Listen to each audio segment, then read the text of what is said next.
Tonight, we are opening a door that was supposed to stay locked forever. A man who used to be a priest is here to tell his story. It's not a guess, it's what he saw, and what he tells us could break the base of everything we have learned. He talks about hidden rooms, secret writings, and a history changed by people who promised to tell the truth. For a long time, he worked inside the Vatican. He saw the secret records no one can talk about. He read the papers that were meant to be hidden forever. This story is not just about secret books or old ceremonies. It is about controlling time, what people know and what they remember. Whole hundreds of years were changed quietly while everyone looked to Rome to be saved. Now, for the first time, a person who was on the inside is telling the whole story, not quietly but out loud. Like the video and follow along, because tonight we will listen to the one who left. And after you hear what he knows, you can't go back. People say the church always remembers. They say once you become a priest, it stays with you always. But they don't tell you what happens when being a priest feels like it is strangling you. I used to be one of them. I said prayers in Latin. I walked through the echoing halls made of old stone. I believed with my whole heart, but the truth has a funny way of finding its way in. And once it gets in, it doesn't go away. I didn't leave the church because I stopped believing in God. I left because I found out what was being kept secret in his name. There are rooms in the Vatican that most priests will never go into, hallways under other hallways, keys that are given to only a small number of people. I was one of those people. In the beginning, I thought it was a special honor, a prize for being loyal. But the farther I went, the less light there was, until only questions that no one would answer were left. There was one night I remember very well. A big storm had come to Rome.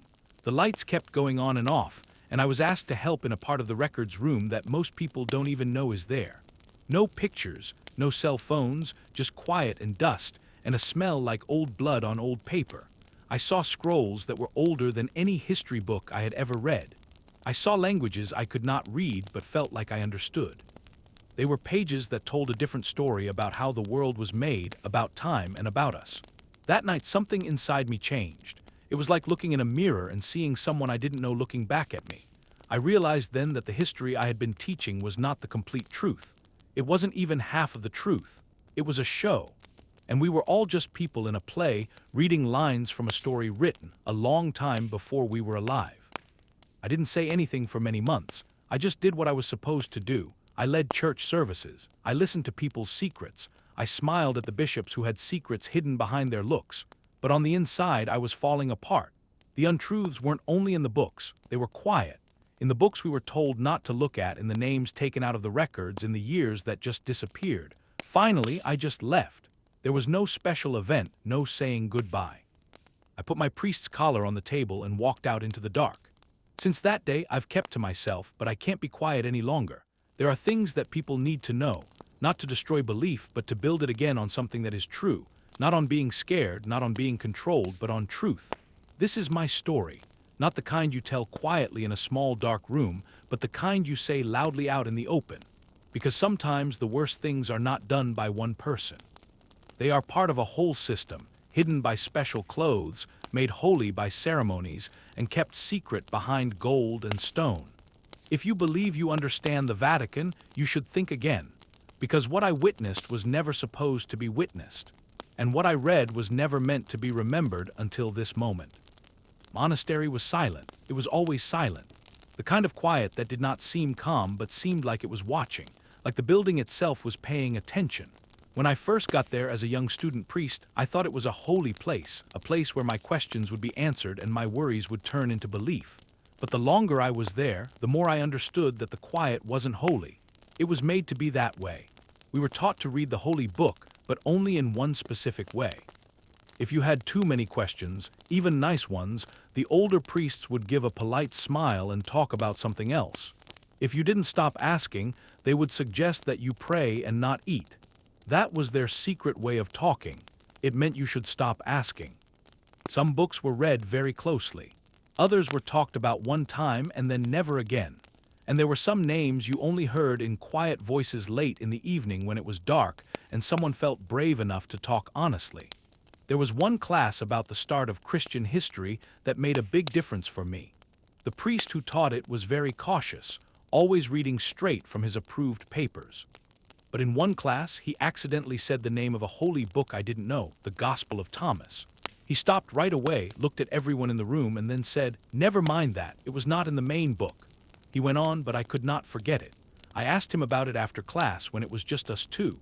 He looked at me for a long time, and in a very low voice, he told me that some books were not included for a very good reason. Then he left. That evening, I went to the monastery's small library. The lights were not bright, and many of the books were kept behind locked glass. The books we could get to were all very similar. Versions that the church said were okay. Books that explained the rules and stories about saints, but I began to see what was missing. There were no original books, no different points of view, no space to have your own ideas, just carefully picked information said over and over until it seemed like a fact. We were not just being taught the holy book. We were being taught to think in a specific way, or really, how to not think past the lines they drew for us. It was done very carefully. No one ever told you to stop thinking. They just guided you back to the right path whenever you went off it. And after a while, most of the students just went along with it. They would nod their heads. They would say the words. They would do well on the tests. They said this was a belief. But a small group of us would talk quietly in the garden after the last prayer or in the corners of the library. We talked about the books we were not allowed to look at, about the questions that had no answers. We began to think if we were there to learn the truth or to forget it. In the monastery, the truth was not said to be false. It was just cleaned up. We were told not to tell lies, but to always stick to the approved story. And in that quiet, something old was moving, not belief, but a sense that somewhere out there, hidden under many layers of ceremony and respect, the true story was still waiting to be discovered. It was not shown on any map, there was no sign in the hallway, and it was not mentioned in any list of books. But all the people in the Vatican knew it was there. They simply did not mention it, like a secret room that was part of the stone building a long time ago, hidden where everyone could see it. I discovered it by accident. I had been asked to help a record keeper deep inside the Vatican library. A lot of the job was not exciting, like listing Latin books, cleaning dust from old scrolls, and writing down what was there. But the farther you went into the building, the more the feeling changed, becoming colder and heavier, as if time moved more slowly the farther you were from the daylight. On that day, I was pushing a cart of books through one of the lower hallways when I saw a side path I had not seen before.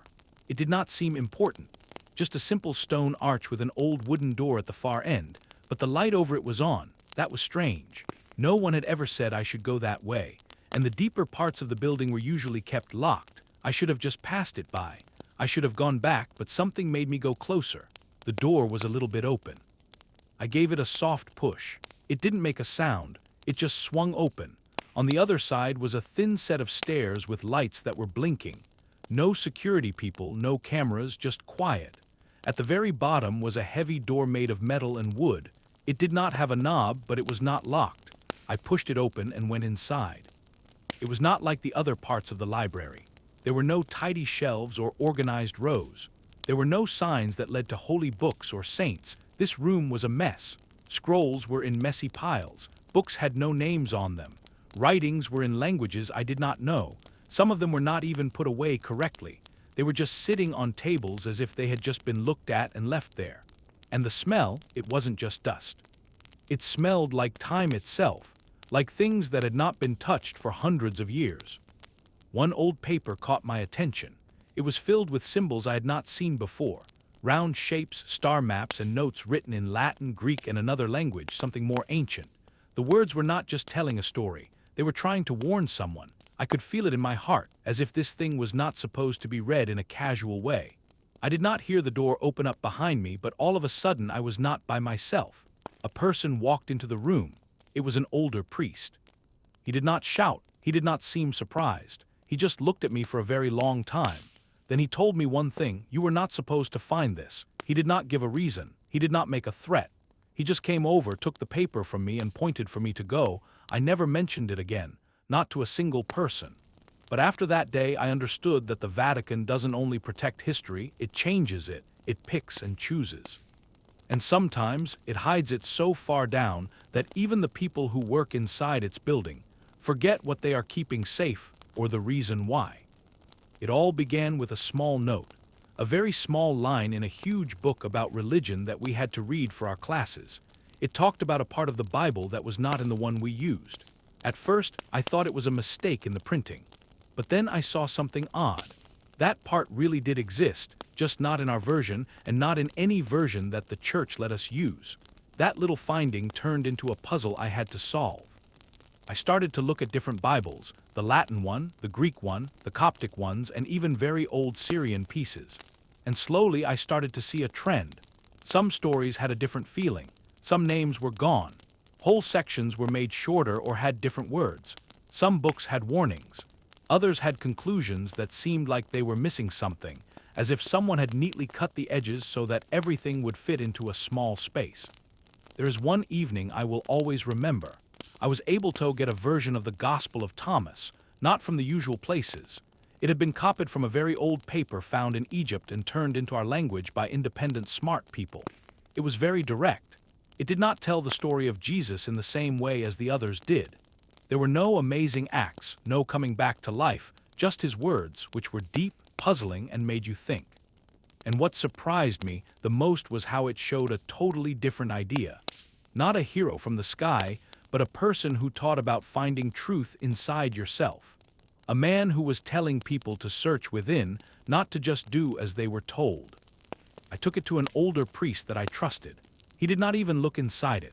He just saw the front cover and said it was against the church's beliefs, that it was bad not because it was wrong, but because it was not for everyone to see. He told me that the church had decided a long time ago to keep the followers safe, to make the message clear and easy.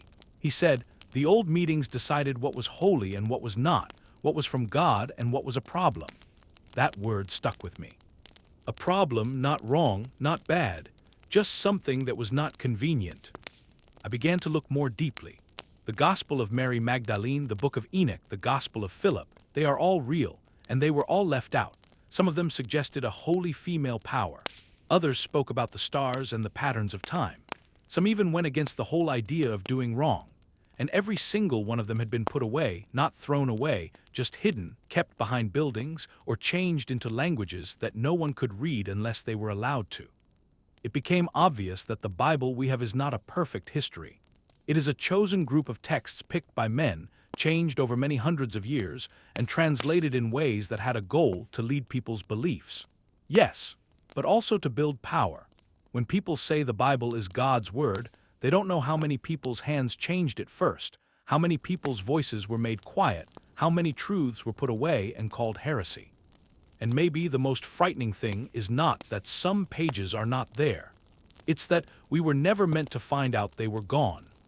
It was meant to be a regular class, another uninteresting talk on church calendars and special days, but something was not quite right.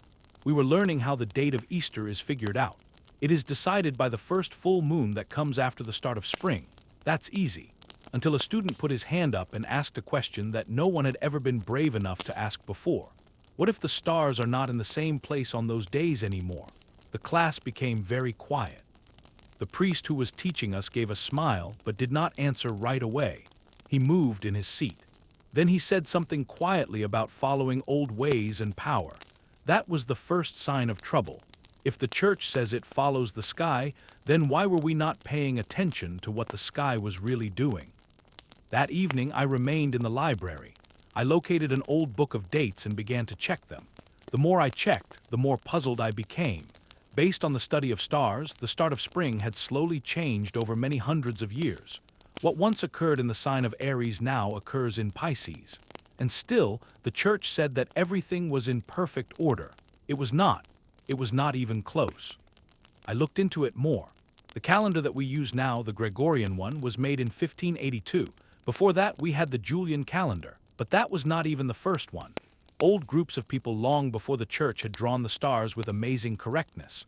They followed the longest and shortest days of the year and the moon's patterns with stone and darkness. They were aware when the sky changed, and they changed with it. But the church did not. It decided what time it was. It gave names to the days. It picked when the special days would happen. And over time, what was real moved away from the ceremony. One of the most surprising things I found was that Christmas is not on the real day of Jesus' birth. It was picked to take the place of older non-Christian parties for the winter solstice. Easter was the same. It was like the spring parties for new life that existed long before the cross. Even the week was changed to go with the Bible's pattern instead of the stars. And maybe that would be okay if the church said so. But instead, they taught it as a perfect rule, as a holy schedule, as if God himself had made the calendar with no mistakes. I started to think if time itself had been changed, what other things had been? What else had been changed to match the story? Some people say it is not important, that those dates are only symbols, that the idea behind them is more important than being exact. But when the stars in the sky above you don't match the story you are told, something is broken.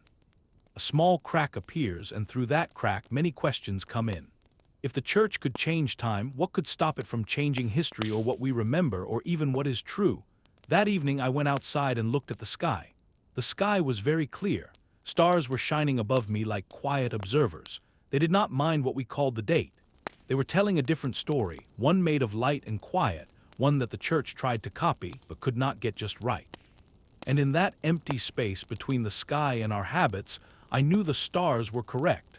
We were the ones who had made the mistake. There is a long hall deep within the Vatican that not many people ever use. No visitors, no cameras, just quiet and lines of metal drawers that go on for longer than they ought to. I was assisting an old record keeper in arranging papers one afternoon when he went out to answer a phone call. I was instructed to remain in a single room, but my curiosity does not follow instructions. I walked around a bit, just a short distance. That is when I noticed the drawer. It was not locked. I opened it and discovered papers with the names of saints I had never known before. St. Manulfus, St. Labrada, St. Sicarius of Bronto. They were written neatly in the Vatican style, but something was not right. I looked through the papers. Many of them did not list birth dates. Some did not even mention places. Just brief accounts of amazing events, visions, and dying for their beliefs, stories that seemed more like old tales than actual lives. One paper simply stated, "Not accepted anymore." Those words gave me a chill. It was as if someone had quietly made them disappear, not with flames or force, but with documents. When the record keeper came back, I casually inquired about one of the saints. He looked at me for a second, then smiled and remarked, "Not all saints remain saints. At times, stories do not hold up. At times, proof disappears or was never there to begin with." That reply troubled me. I began to research more into the official list of recognized saints, which had thousands of names. But when I attempted to follow the lives of some of them, I found nothing. Churches were built for people who may not have existed. Statues of saints had no historical proof. Amazing events were linked to names that first showed up in papers hundreds of years after they were said to have died. At first, I thought it might just be bad record keeping. Old history is not always clear. But then I discovered internal notes from the 1960s. During a large examination called the Reform of Roman Martyrology, many saints were quietly taken off the list or given a lower status. Some were called religious stories, others were thought to be made up. The church never made a big deal about it, it just took place. That's when I understood. Being a saint was not only about belief, it was also about power. Stories of saints were used to teach lessons, to create fear, to guide how people acted. And if those stories had to be changed or taken away to fit the main story, they were. But what about the people who had prayed to them for many years? The towns that were built around their holy objects, the kids that were named after them? What happens when the person you look up to is said to be not real? It made me think about how many other names had been made up or taken away without anyone being aware. How much of our history was built on people that were only in papers and speeches? The church did not have to set books on fire when it could simply put the file away and forget about it.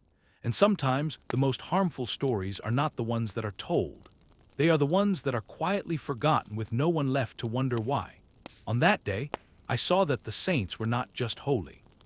They were changed. And in the empty spaces of those changes, a different history was concealed.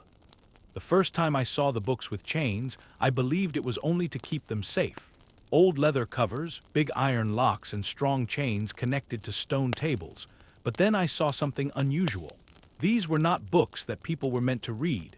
They were books that were supposed to stay where they were, to stay shut. And the words inside them were not for everyone. It was Latin, but not the kind of Latin we were taught in school. This Latin was more ancient, complex, almost as if it had been changed to conceal more than it showed. There was one book I remember very well. It seemed like a group of stories with a moral at first, but the way it was written was very thick and hard to understand. Instead of saying God is light, it said something like holy brightness is shown through a non-physical source. That sounds clever, but it is meant to be confusing, to make the idea so hard to grasp that only specially trained priests could figure it out or believe they could. I asked my teacher why the church didn't just change everything into simple language. His reply was straightforward. Not all people can accept the truth. He said it without a smile, as if keeping believers away from information was a holy act, as if the truth needed to be filtered. That's when I began to see the trend. Old books would be discovered in Greek or Aramaic. They were clear, strong, and sometimes even beautiful, but when they were copied into Latin, everything was different. The meanings were changed, words were put in. Some sections were left out entirely, and the Latin copies became the main ones, the ones that were taught, preached, and made holy. It was not just a translation, it was a change. One day I discovered an old version of a gospel next to its Latin copy. The first one said, "The kingdom of God is inside you." The Latin one said it differently. "The kingdom of God is not for everyone to understand." That single change completely alters the meaning. One gives power, the other takes it away. I started to understand that the true power of the church was not in the structures or the gold. It was in the language, the words we were permitted to hear and the ones that were hidden in many layers of language and ceremony. In the early hundreds of years, there were many Christian books, letters, visions, and lessons. Not all of them matched each other. Some talked about being born again, others about stars and patterns. Some even hinted at machines far more advanced than their time. But the church picked which ones to translate, which ones to praise, and which ones to keep locked up with chains. The more I explored those records, the more I understood that language itself had turned into a guard, a method to keep the people obedient. If you are unable to read the rules, you cannot argue against them. It's not that the truth was gone. It was hidden, right in front of us, covered in Latin that few could read, and even fewer could really understand. And those chains were not only made of metal, they were made of silence, they were made of fear, and they were made of obedience that looked like respect. They informed us that the Dark Ages were a period when everything collapsed. After Rome fell, people forgot how to reason, how to construct, and how to have dreams. Reading stopped. Science disappeared. Advancement came to a halt. But what if that account is not accurate?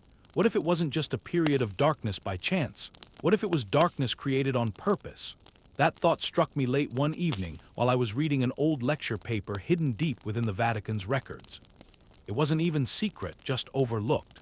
The professor had claimed that the early Middle Ages were not as basic as we are led to believe. He argued that people didn't simply forget knowledge, they were prevented from accessing it. At first, I thought he was overstating it. But then I examined the records, and the missing parts were significant. For nearly 300 years, we have almost no original documents, no confirmed new inventions, and no clear history. It was as if time had just faded. That's when I discovered the theory that no one likes to discuss, the phantom time hypothesis. It proposes that entire centuries may have been added or removed from history, that kings and popes collaborated to alter timelines, to conceal things, or to increase their own power. It seems unbelievable until you consider how much of our calendar was established by popes, how many dates were altered without proof, and how many documents we depend on are just copies of copies of copies. But even if time wasn't faked as that theory suggests, one thing is certain. The church determined what was preserved. Books that questioned its teachings were burned. Scientists who asked too many questions were silenced. Entire libraries were destroyed for the sake of purification. And the few places that still contained ancient knowledge were converted into monasteries where only monks were allowed to read. The ordinary person was not permitted to have a copy of the Holy Book, to study the stars, or to ask where certain concepts originated. Knowledge turned into a special rite, and not knowing became a sign of holiness. Some inventions we believe were made during the Renaissance had already been created centuries earlier, but they were forgotten or hidden. Glass lenses, detailed maps, and mechanical devices all disappeared and were then suddenly found again as if they came from nowhere. But they didn't. They had been kept down, concealed in hidden rooms or broken to maintain authority. The more I read, the more I understood that the period known as the Dark Ages wasn't dark because of disorder. It was dark because someone turned down the lights. When truth is a threat to power, it becomes a danger. And in those centuries, when the church was becoming more powerful than any king or emperor, it decided what was holy and what was wrong, what was kept in memory and what was erased. It wasn't a time without knowledge. It was a time without being able to get it. And that is the true risk of forgetting. Not that things are gone, but that they are hidden intentionally for the sake of order. And once you recognize that pattern, it's difficult to not see it anymore. Because then you begin to question how much of what we consider history was actually memory that was changed. They told us the Jesuits were smart people, messengers of the church, men of knowledge and self-control. They wore simple clothes, talked in a low voice, and always behaved as if they were working for a greater good. But behind what people saw was something much more hidden, something most priests never knew, something I only found out about after I had made my own promises. The Society of Jesus was created in the 1500s, and right from the start, it was unusual. Jesuits were not only priests, they were like soldiers taught to obey, to think strategically, and to be completely loyal. We were all aware of their main promises, to live without money, to not marry, and to obey. But among the older priests there were quiet talks about a fourth promise, one you don't find in religious books, one that only a few people made and only in private. The fourth promise is easy to say but has a huge meaning. It is a promise to obey the Pope directly. Not only in religious things but in missions, in government matters, and in keeping quiet. The people who make this promise agree to go anywhere the Pope tells them to go and to do anything he asks. No asking why, no pausing. And the tasks they are asked to do are hardly ever found in history books. I once talked to a Jesuit who had worked in many different countries, always using different names. He said his job was spiritual, but when I asked for more details, he gave a strange smile and said, "Spiritual battles happen in many ways." Then he looked away as if he had revealed too much. The Jesuit line of command doesn't stop with the Pope. It goes through the leader of the Jesuits, the man they refer to as the Black Pope, not because of the color of his skin, but because of his clothes, his position, and his power. While the Pope is in the public eye, giving blessings to people and waving from high places, the Black Pope works in hidden ways. Not many people are aware of his name. Even fewer understand his influence. He is in charge of thousands of Jesuits all over the world, their schools, their missions, and their connections. And while they teach self-control and loyalty, they also collect secret information. They affect government decisions. They are present in rooms where laws are created and wars are conceived, always quiet, always there. The fourth promise connects them not only to God, but to a hidden system of power. And once you make it, you cannot go back. You do not talk about your actions. You do not doubt your instructions. You move like a spirit through the world's systems, not leaving any sign. And if you do not obey, you are gone. Some people say this is all a story, that the Jesuits are simply teachers and servants of the faith. But I have seen the papers. I have read the hidden messages.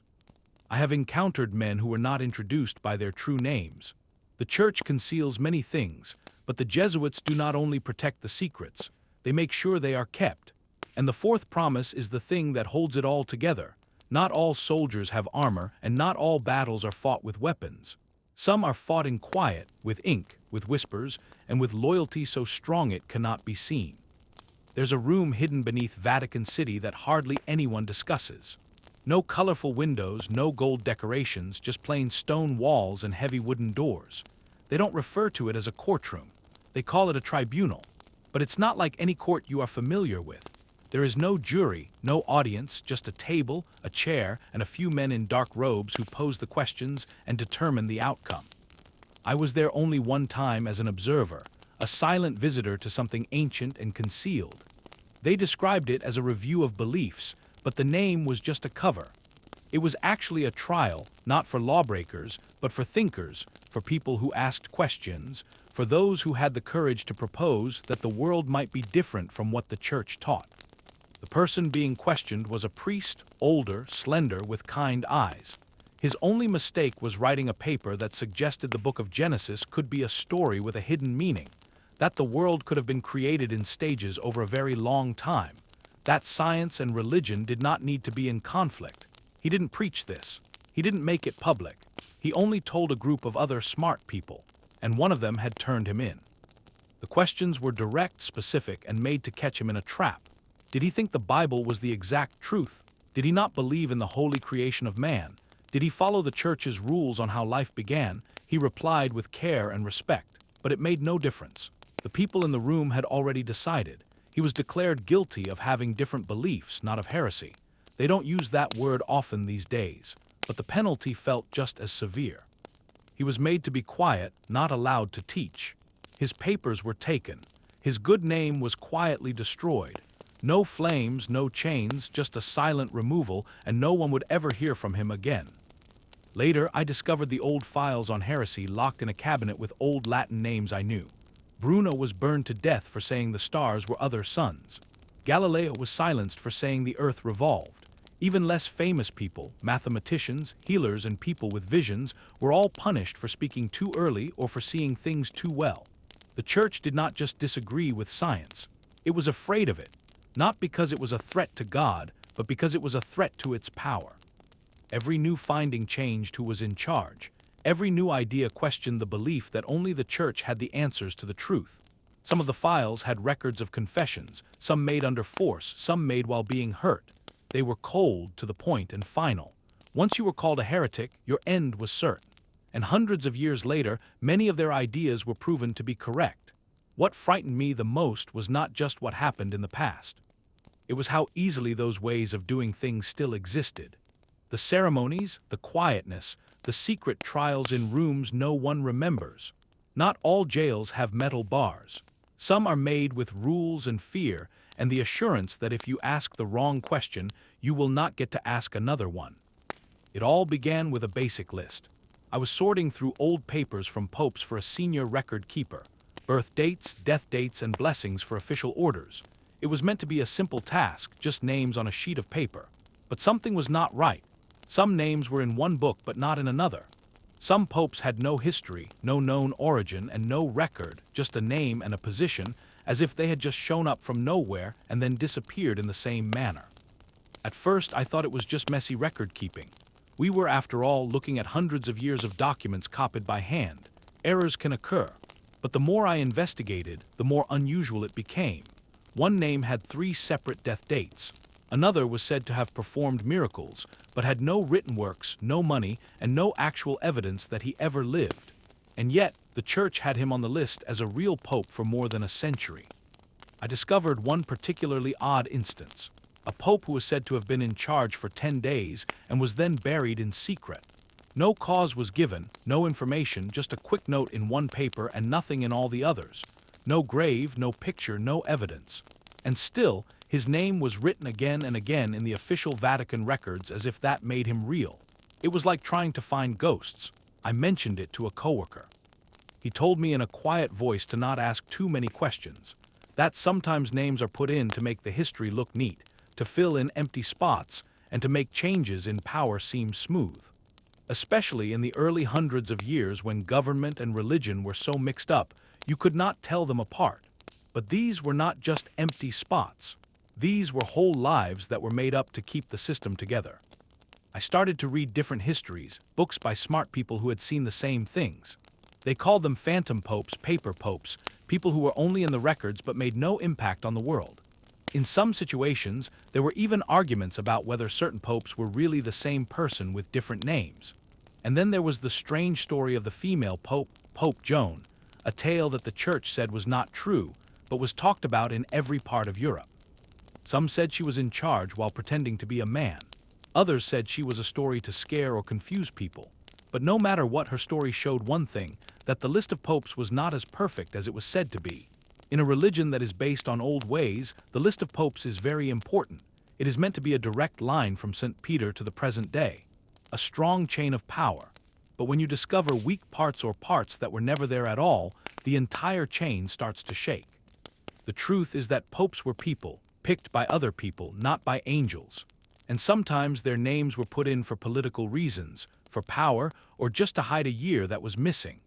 I used to think the list of popes was like history written in stone.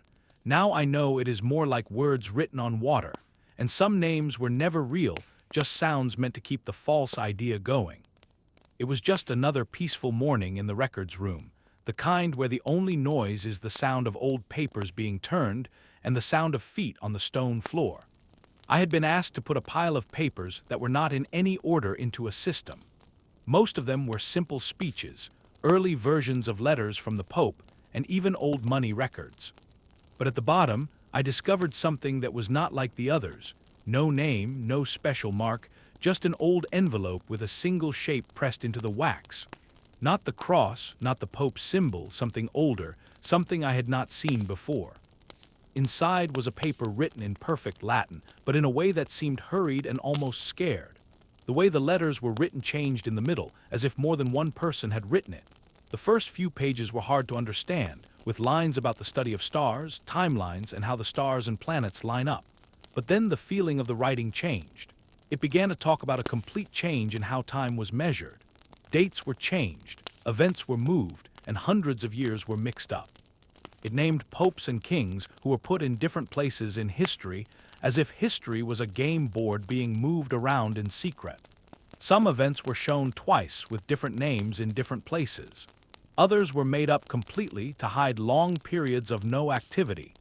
They said it was needed for the church to stay strong, a fix for the believers. My hands began to tremble as I read. One part explained how certain papers were to be changed before being put in public records, while the original ones were to be kept in the secret room. It even had a list of the changed papers with notes on what was different, dates, names, places, everything. But the most shocking part was at the end.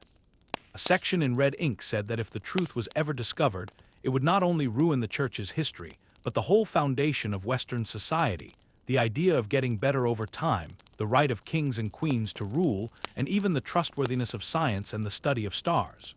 It said that most people would not believe it anyway, that the false idea was too powerful, too deeply mixed into our culture, schools, and what we remember. I did not know what to do. I could act like I did not see it. I could tell someone and have it hidden away again in the secret rooms, but something inside me broke. I thought about the kids learning history from books that were carefully changed, about people building their faith on timelines that had been altered like a play. I thought about all the things I had already witnessed. The hidden knowledge, the ghost popes, the forgotten saints. This was the final thing that I could not ignore. I walked out of the records room that day and did not go back. I did not get my things. I did not say goodbye, I just left. Because once you see the plan behind the false idea, you cannot go back to acting like it is real. And maybe that is why they keep it hidden. Not because the truth is so bad, but because once you see it, you start to ask questions. And that is what they are most afraid of. A world full of people who want to know why. History is meant to be a series of events. One year comes after the next, like tracks in time. But what if some of those tracks were not real? What if whole hundreds of years were put in on purpose? That thought seems wild until you examine the small cracks. And once you notice them, you cannot stop seeing them. They refer to it as the phantom time hypothesis. The idea is that almost 300 years of our calendar did not actually occur, specifically from about 614 to 911 AD. That period covers a lot of events and leaders, including the beginning of the Holy Roman Empire. But based on this idea, those years were made up to make a lie seem like the truth. At the heart of it all are two individuals, Otto III and Pope Sylvester II. Otto was a strong ruler in medieval Europe, driven, intelligent, and fascinated by Rome's great history. He desired to rule not merely as a king, but as a Roman emperor. But there was an issue. He was not alive in a period that fit that kind of title. So with the assistance of Pope Sylvester, they reportedly found a solution. Change the timeline, advance the calendar, add a few hundred years. Make it seem as if Otto was ruling in the year 1000. A symbolic number, a holy number, a number that made his rule appear destined, powerful, and chosen. This was not just about his pride. It was about his right to rule.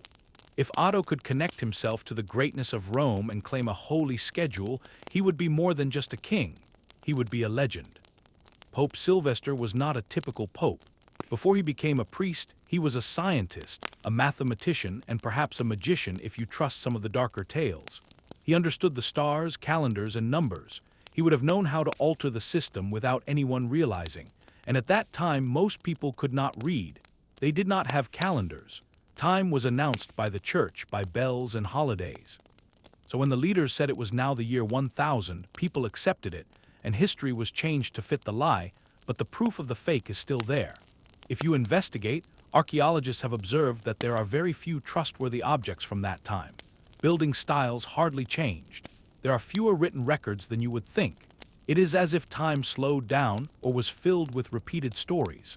Even some old writings seem to say the same thing over and over.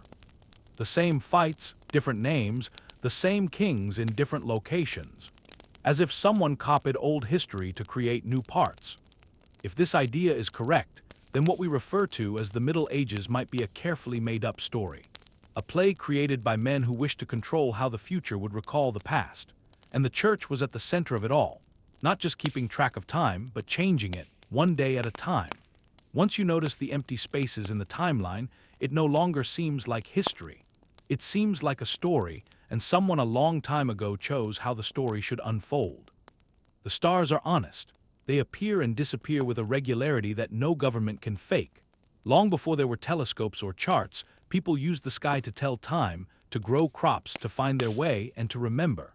And when the church started to change history, the stars became a quiet foe. Because no matter how many old papers you change, the sky remembers everything perfectly. I first learned about chronostronomy in a secret part of the library. It was written in an old notebook that a visiting smart person had left. It means using the stars to verify historical dates. Things like when the moon blocks the sun or when comets appear can be predicted. We can use math to go back in time and know exactly when they took place. So if an old book says there was a moon eclipse on the evening a king was made king, we can confirm that. And if it does not line up, something is not right. The issue is that many of the church's dates do not line up. Some historians tried to raise this point, at first quietly, then more loudly.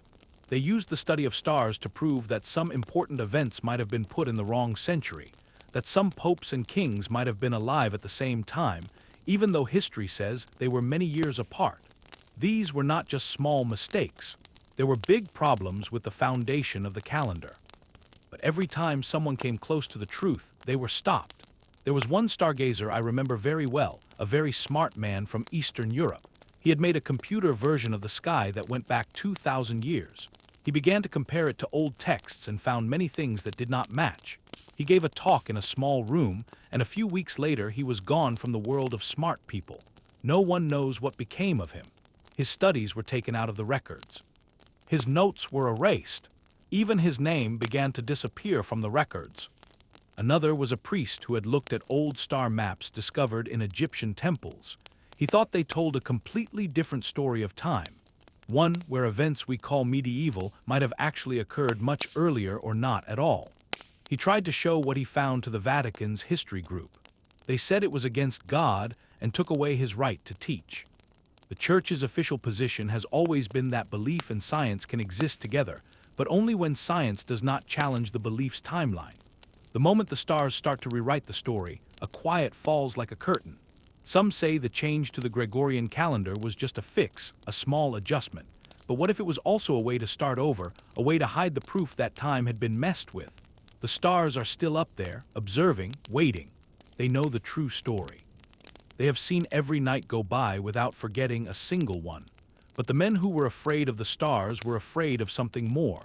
That truth does not need a special stage. It only needs light, and the sky has always been shining. They could not make the stars quiet, so they made the people who listened to them quiet. There is a room deep inside the Vatican that smells of dust and old leather and hidden things. It is not the records room that most people know about. It is more ancient, more silent, and more difficult to locate. You will not find it on any official plan, which is odd because that room is full of maps, hundreds of them, perhaps even more, rolled up, secured in drawers, or displayed behind glass. Maps that do not agree with what we have been taught. I was permitted to enter only once, with very close watching. The person who showed me around did not talk much, only gestured and nodded. I was instructed to observe, but not to write things down, not to handle anything, and not to ask any questions. The first thing I observed were shorelines that no longer exist. Islands were drawn in the middle of oceans that are now just water. Mountains were shown where there should be flat ground. Whole continents were drawn incorrectly. Some maps displayed Antarctica without its ice, showing rivers and trees. Others had marks in the center of the Atlantic that resembled cities, with names I had never heard, places that are not supposed to have existed. One map had a note in Latin written in the margin. When I later translated it, it said, "Be careful of the lands that are gone." I saw maps that showed groups of people we are told never knew each other, trading paths that covered distances that seemed impossible. Temples were marked in areas that are still not explored today. The more I observed, the more I understood that these were not just mistakes made by artists. They were views into a world that we are not allowed to believe in anymore. Some of the maps were old copies of even older charts. You could see the different layers of ink where various people had tried to remove or change certain names. But under the changes, the truth was still there, waiting. There was one in particular I will always remember, a drawing of the Earth from the early 1400s. It showed both North and South America long before Columbus, not as empty areas, but with names of towns, rivers, and even shapes that looked like pyramids. When I gestured towards it, the record keeper shook his head and said that one is not for everyone to see. Why would the church possess maps that go against its own version of history? Why keep them hidden instead of displaying them in museums? Because maps are powerful. They reveal to you not just your current location, but also where you have been. And if enough people see the old maps, they might begin to wonder why the new ones are not telling the truth. Map making is not only a science, it is a source of power. Whoever has control over the map has control over the story, the lines between countries, the names, and the memory of what used to be. The Vatican does not only protect religious ideas, it protects geography. And in those overlooked drawers are the paths to places we have been told never existed, or that were destroyed, or even worse, that still exist but are concealed on purpose. Maps do not forget. They simply wait to be read. And sometimes, the most frightening thing is not being lost. It is discovering you were never where you believed you were. There's a curious pattern hidden in the stories we are told. The more you investigate history, the more it seems like certain names have been exchanged. Inventors have been replaced by saints. Scientific tests have been described as miracles. Knowledge has been transformed into myth. It's as if the past was changed, not deleted, just given a new name. I first observed this while examining the records of an early monastery that was famous for its healing abilities. The old papers described people getting better from illnesses that should have ended their lives. Bones healed in a single night, and high fevers were cured with a simple touch. The local religious leader called it the act of a saint. But in the blank spaces, someone had written notes with a different kind of ink. They listed ingredients, temperatures, and methods. It seemed more like a doctor's notebook than a holy event. As time went on, I discovered more tales like that.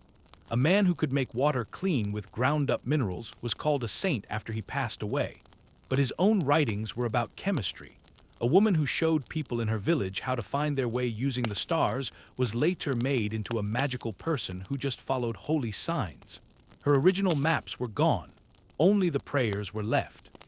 It was like a change was made, a careful decision to give credit to the heavens instead of to people's own work. When I talked to an older priest about this, he gave a sad smile. He told me the church was not against knowledge. It was just worried about what would happen if knowledge grew faster than belief. People would start to ask why, and when they no longer need blessings, they no longer need the people who give them. So instead of completely stopping the ideas, they gave them a new look, put science in robes, placed halos on the heads of the curious, and made tools into holy objects.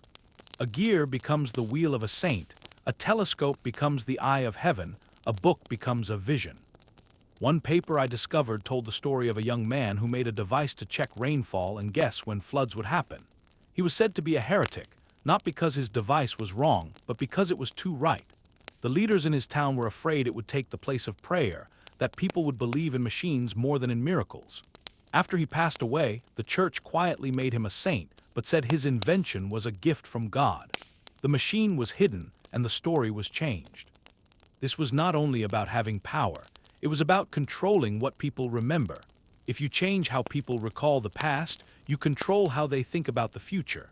A world where good things come from prayer, not from trying and failing. A world where new ideas are from God, not from people, and therefore not dangerous. We picture saints as holy men and women who were full of goodness.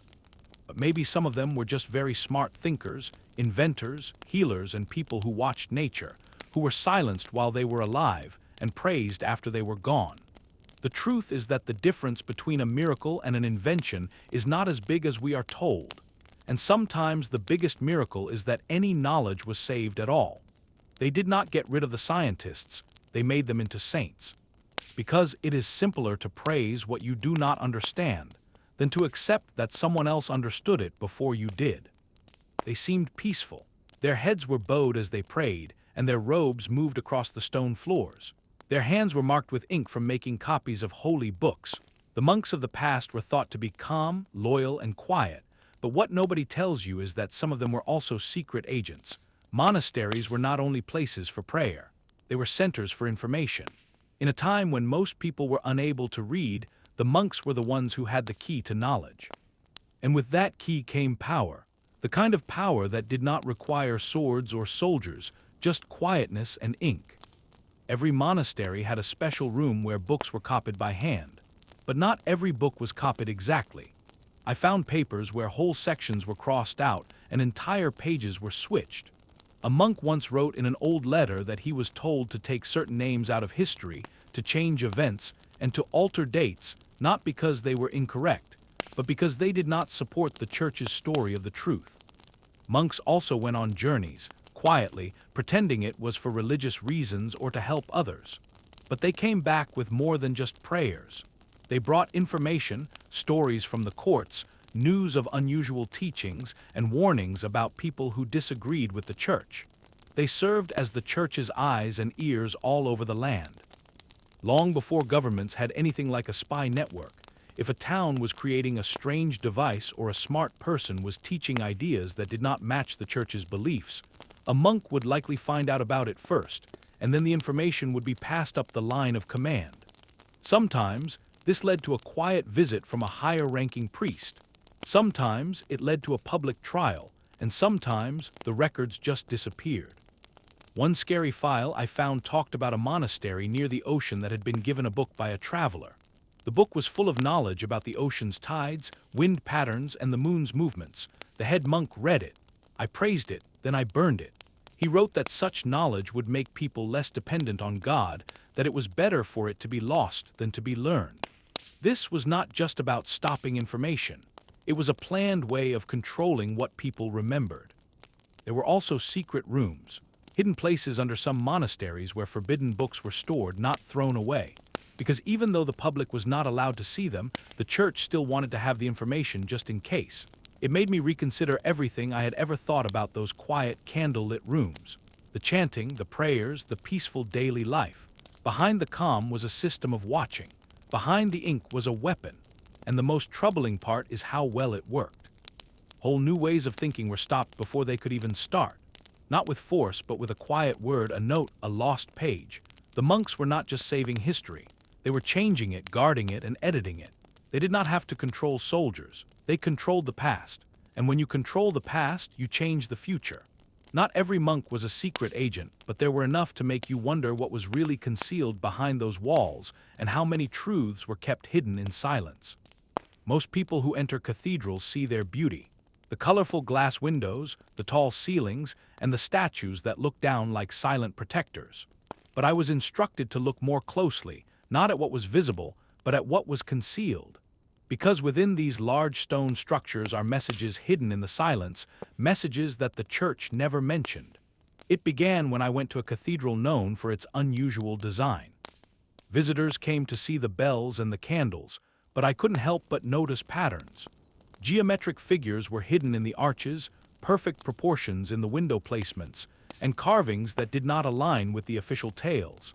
Lions with human eyes, angels carrying what looked like compasses, and spiral symbols that hinted at ancient knowledge of the stars.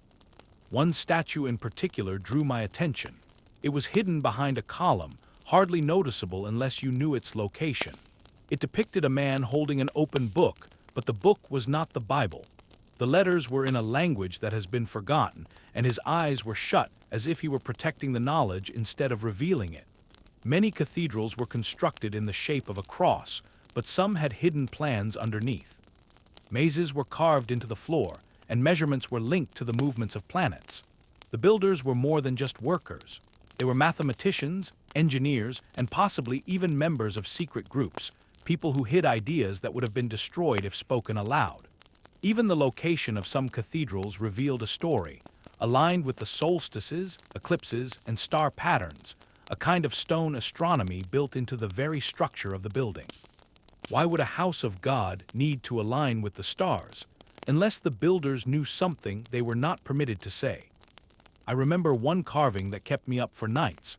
It showed a tower being constructed, but at the halfway point it transformed into a tree. The branches encircled a globe, and the globe did not have a cross on it. Instead, it had a compass.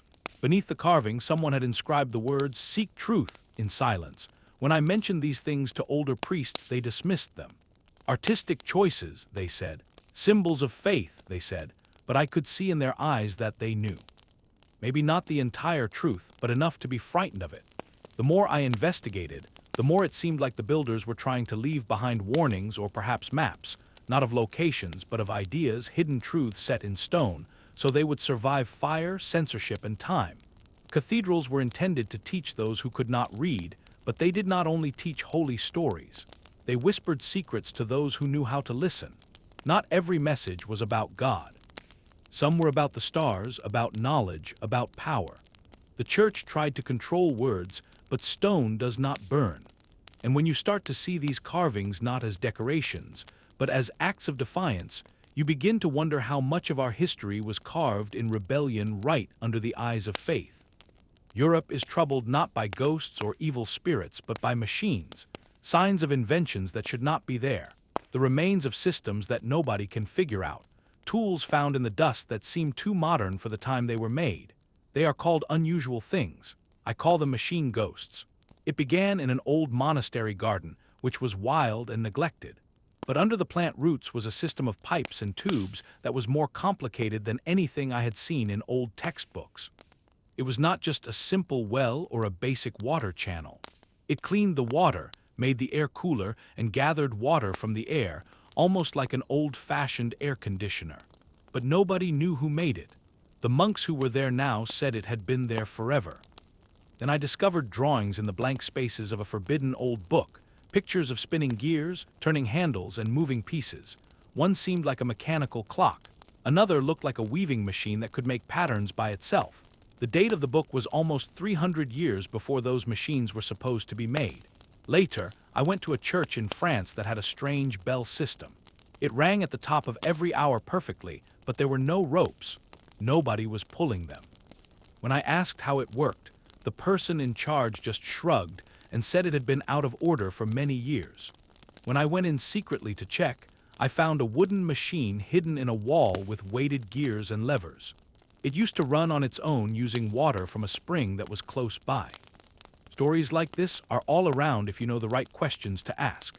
People in villages talk about old mills that could grind seeds without anyone touching them. Bridges made of stone that were cut so well, they still have not worn away. Locks that are so well made they need keys that no blacksmith can make again. Tools found with old craftsmen that have metals not seen in that area for hundreds of years. Some people say these were just lucky accidents, smart inventions by people who are now forgotten. But too many of them were hidden, buried, destroyed, or even worse, said to be holy miracles. One paper I found talked about a tower in Italy that once had a machine that could map the stars with amazing accuracy. The tower was destroyed in a holy war, but people who survived described parts made of bronze and glass lenses so strong they could see ships on the water hours before they got there. The church often said these creations were bad, too much like magic, or even worse, a challenge to God. Because if people could make amazing things without holy permission, then what did that say about the church's power? So they silenced the machines not by breaking them, but by forgetting them, hiding them under new buildings, taking their inventors out of people's memory and calling their creations fables. But the ghosts are still there in basements, in ruins, and in books that nobody reads anymore. They are the sounds of a Europe that was much smarter than we have been told. A continent that might have once been full of gears and whispered with steam long before the industrial age ever started. We did not move forward. We were held back, and the machines that were left are the evidence. The first time I entered a classroom run by the church, I believed I was in a place of enlightenment, a room designed for discovering truth, wisdom, and answers. But as the years went by, I came to understand that it was not a place for exploration. It was a place for forgetting, not forgetting in the usual way, like losing your keys or misplacing a book. This was something more profound, something intentional, a kind of silent erasure that happened from within. The lessons were consistently the same: memorizing scripture, following strict timelines, and learning lists of saints and sinners. Questions were permitted, but only the appropriate kind. If you asked why God made the stars, you were complimented. If you asked why those stars didn't align with the church's calendar, you were given a warning. I recall raising my hand once to ask why the Bible didn't mention certain ancient civilizations we knew had existed. The teacher's smile disappeared. He informed me that some things were not meant to be questioned. He then continued with the lesson. That was the start of the silence. Every book had pages missing. Every timeline had years missing. The maps were made simpler. The thinkers who were praised were all the same: Augustine, Aquinas, and a few uncontroversial poets, but there was no mention of the forbidden ones, no mention of the astronomers, the engineers, and the rebels. It wasn't just about what they taught. It was about how they taught it. Repetition was valued over exploration, and reciting was valued over reasoning. You were praised for being obedient, not for being curious, for being quiet, not for wondering. There was a chart on the wall in one classroom that I will never forget. It showed the different stages of sin. At the very bottom in small print, one word stood out: doubt. That was the main point of it. Doubt was the enemy. Not just doubt in God, but doubt in anything official, historical dates, church leaders, and accepted facts. If you questioned the past, you were questioning the present. And if you questioned the present, you were moving away from salvation. Some of the older monks later admitted to me that they too had questions when they were young, but they kept them hidden because questions could get you moved, silenced, or sent to a monastery so far away that no one would ever hear from you again. I discovered hidden journals in one deserted school, concealed behind a brick in the wall. The pages were filled with questions from students. What truly happened to Hypatia? Why do the stars not align with the feast days? Why are some saints never mentioned in older texts? Why were certain inventions never taught? None of those questions had answers, but they had something else written in the corner by a different person, perhaps a priest, perhaps a student, perhaps someone who saw the truth. It said, "This place does not teach, it erases." And that's when I understood that the church didn't just rewrite history in books. It rewrote it in my mind, year after year, generation after generation, until no one remembered what had been lost. The school of forgetting wasn't a myth, it was real, and most frightening of all, it still is. Time seems straightforward. Days, months, years. One comes after the other like tracks in the snow. But what if those tracks were moved around? What if the calendar we depend on was made not to follow time, but to manage it? The Vatican did not only influence faith, it influenced the clock. Most people do not give much thought to calendars. We use them without a second thought. But the change from the Julian to the Gregorian calendar was more than just fixing leap years. It was a new start, a change, a quiet removal of days and possibly more. In 1582, Pope Gregory XIII introduced the new calendar. The reason they provided was that Easter had moved too far from the start of spring, so they made a change. 10 whole days disappeared. One day it was October 4th and the next day was October 15th. Just like that. People went along with it. They were informed it was for better accuracy. But think about what else can be altered when no one questions missing time. 10 days this year, maybe 100 in the next century, maybe entire centuries, changed and kept secret in the hidden rooms. When I looked at old papers, I saw strange patterns, events that did not seem to be in the right order, letters that talked about leaders who should not have been in power at the same time, weather reports that did not match, and information about the stars. It was as if the stars were telling one story and the church was telling a different one. Some smart people talk quietly about the phantom time hypothesis. The idea that hundreds of years were put into the calendar, that kings and popes placed themselves in history, that we are not in the year we believe we are. One idea says that Otto III and Pope Sylvester II worked together to move the calendar forward, to put themselves in the year 1000, a special act to take power at the start of a new 1,000 years that did not really happen. The more I investigated it, the more things I found that did not make sense. Gaps in the historical record, things that overlapped, whole lives missing from public records, calendars used in different parts of Europe that did not match, and always the same answer from church historians. Trust us, it was for your own good. But why would faith need to change time? Because time is power. If you can decide when things happened, you can decide what is important. You can make some stories seem ancient and impossible to change. You can make others disappear completely. Control the calendar and you control what people remember. When I talked about this with a former bishop, he did not say it was not true. He just said, "The church has always done what is needed to keep the truth safe." Then he smiled and said that sometimes the truth needs a sacrifice. I left that talk feeling cold, not because I was scared of the lost days, but because I was beginning to understand how much the manipulation went, not just of what people believe, but of what is real itself. Time is the most important thing we all have, and the Vatican made it into a tool for changing history and hiding what they did not want people to remember. There is a story the church tells again and again. A town that is about to fall apart is saved by the touch of a saint, a statue that weeps real tears, a spring of water that appears from dry land after a prayer. They call this help from God. But what if some of those amazing events were not from heaven at all? What if they were created by machines? In one old records room, I discovered a map that led to a broken-down monastery that was built on the side of a mountain. What made it well known was the tale of a fountain that was always full. Even when there was no rain, the water kept flowing. People who visited called it a holy spring. The priests claimed it was a gift from above. But when I finally went to see what was left, I found stone paths carved under the earth and something that looked like a system of controls. A simple but very clever device to manage the water pressure. Someone had designed that flow.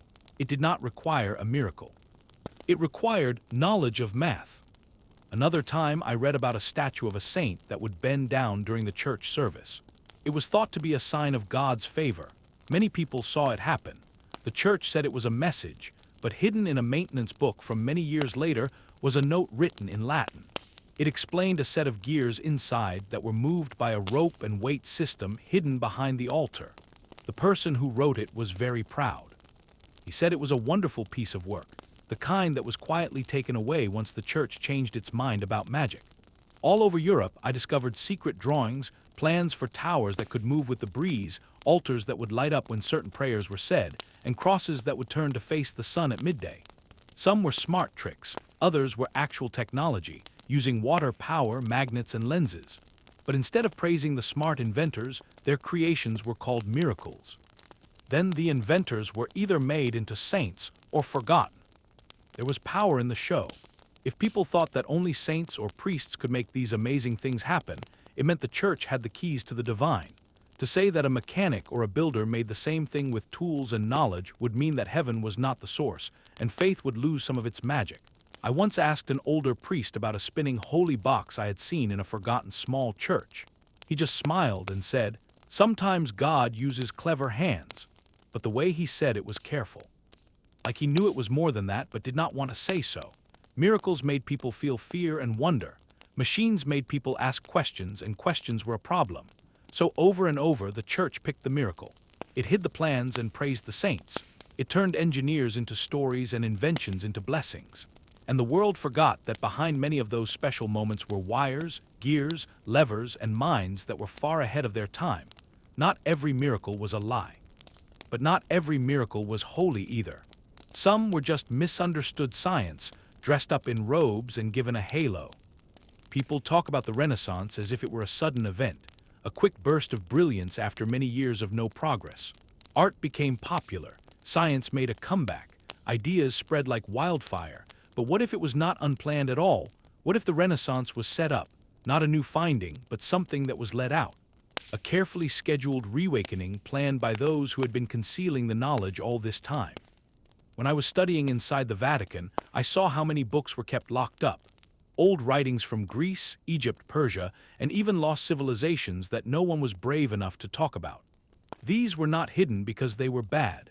They were hidden because they were very powerful. They talked about medicine, building, the study of stars, and math that was far more advanced than what the church wanted people to know at that moment. Then slowly, around the 1400s, that knowledge started to come out again, but not all at the same time. It was done carefully, in steps, a scroll here, a paper there, copied, translated, and given to trusted smart people. Artists began to use strange symbols in their paintings. Scientists started to look at the sky again, but none of it seemed to happen by chance. It was as if someone unlocked the vault, just a little, to let a few ideas get out, enough to start the fire, but not enough to destroy the whole system. I found letters between high-ranking church officials and early thinkers. They discussed how to handle the new ideas, making sure that new discoveries were credited to safe people, so the church could still say it was leading the reawakening. They called it holy timing, but it was a plan. Even the artists of the Renaissance were part of this plan. Michelangelo, Leonardo, Raphael, they were not just painters, they were in on the secret. Some of their art contained hidden geometry and old codes that pointed to more ancient ways of thinking. Their art was like a game, with truth hidden in its beauty. One painting I looked at had a spiral concealed in the clouds. That spiral was the same as the design of a forbidden book I had seen once behind locked glass. A book that showed the stars in ways no one was supposed to know about for many more years. A coincidence? I don't think so. The Renaissance gave people the feeling of progress, but it was progress that was controlled. New discoveries had to be approved by the church. Books had to be checked. Ideas that were too risky were put off or removed, and those who went too far too quickly were silenced. Galileo experienced this himself, praised one year and put in jail the next. Not because he was incorrect, but because he said it before they were prepared. The more I discovered, the more it seemed like the past had never truly been lost. It had been put away, locked up, and then given back when the world was in enough need to take it without asking where it had been. The Renaissance was a wonderful period in history, but beauty can be a disguise. Underneath the brightness was a darkness, a hand directing what we recalled and what we forgot. It was not a reawakening. It was a planned reveal, and the story had been written long before the show ever began. Not all fires go out in the darkness. Some are kept hidden, passed quietly from one person to the next over many years. While the Vatican attempted to conceal the truth, others worked secretly to safeguard it. They were not priests or popes. They were builders, stargazers, thinkers, and alchemists. They were the ones who kept the secrets, and their goal was straightforward, to keep the light burning. They went by many names: Freemasons, Rosicrucians, Knights of the Temple. To people on the outside, they seemed like social groups or strange cults, but within their symbols, they told a different tale. Geometry, special numbers, and stars that pointed to old truths. While the church placed saints in the heavens, these groups wrote down formulas on hidden scrolls and carved messages into stone. I once saw a plan for a cathedral from the 13th century that was filled with unusual symbols, shapes of compasses that were not related to holy books, but to star maps and proportions that matched the human body and far-off planets. It was not just constructed for worship. It was constructed to hide knowledge, a silent act of defiance in stone. In a dusty basement under an old monastery, I discovered a copy of a book that the Vatican had said was lost, a book about alchemy with gold ink that shone like starlight. It talked about the change of light that is hidden in things. The priest who had it had written a warning in the margin. They tried to burn it. I made a copy. Pass it on. The Rosicrucians were said to have ancient Egyptian knowledge, hidden rooms, and libraries buried in the sand. When explorers came back from the Middle East during the Crusades, some did not return with holy objects. They came back with plans, secrets that the church could not understand or was too scared to. The Freemasons were builders, but they were also thinkers. They studied Solomon's temple not just as a building from the Bible, but as a secret message, a map. They thought that truth was hidden in how things were built, in balance and in light itself. They did not preach it. They put it into their meeting places, into their buildings, and into the design of whole cities. The church said they were heretics, that they were plotting things, but they rarely said they were lying. Because deep down, the church knew what these groups were keeping safe. Not stories, not rebellion, memory. Even the alchemists, the ones who were made fun of as dreamers trying to change lead into gold, were not looking for money. Many were looking for something older, a return of forgotten wisdom, a way to open what had been locked away. I once met an old man in Portugal who said he was part of a long line of protectors. He showed me a ring with a symbol that was older than any cross, a compass inside a fire. He said, We do not fight them, we wait. The truth always comes back, it just needs a place to be. That is what these groups were, places for forgotten truths to land. While the Vatican tried to erase them, they remembered. While the church burned, they saved. They were the return of the light. And even though they were chased, silenced, and broken up, their light never went out. It just moved underground. And now, perhaps it is starting to come back up again. It is one of the most protected rooms in the world. Not because it contains gold or precious stones, but because it holds something much more valuable, memories, truth, and perhaps even the fragments of time itself. They refer to it as the Vatican's secret archives. But that name is misleading. It is not just a secret. It is concealed, sealed, and the world has only witnessed a small part of what is hidden below. The way in is not impressive. A stone corridor, a metal door, a card reader. But beyond that door are over 50 miles of shelves. 50 miles below the ground, illuminated by blinking lights and filled with books that no one outside the church has read in many hundreds of years. Some are in languages that are no longer used. Some are written in symbols, and some have covers that seem to make a soft noise when you touch them. I recall the first time I saw a part of the list. It was written by hand, in a red leather book, no thicker than a dictionary. But the things listed inside were not like regular books. They were warnings, scrolls from before the Great Flood, forbidden gospels, stories from heretics whose names are not in the history books, and plans for machines drawn hundreds of years before those machines were supposed to exist. There was even one note that just said, "Do not handle unless given permission by the Holy Office. Contents are not stable, unstable knowledge. Consider that." Words so powerful that they must be locked away, not because of what they are, but because of what they might do. Change beliefs, alter history, prove that we are not who we believe we are.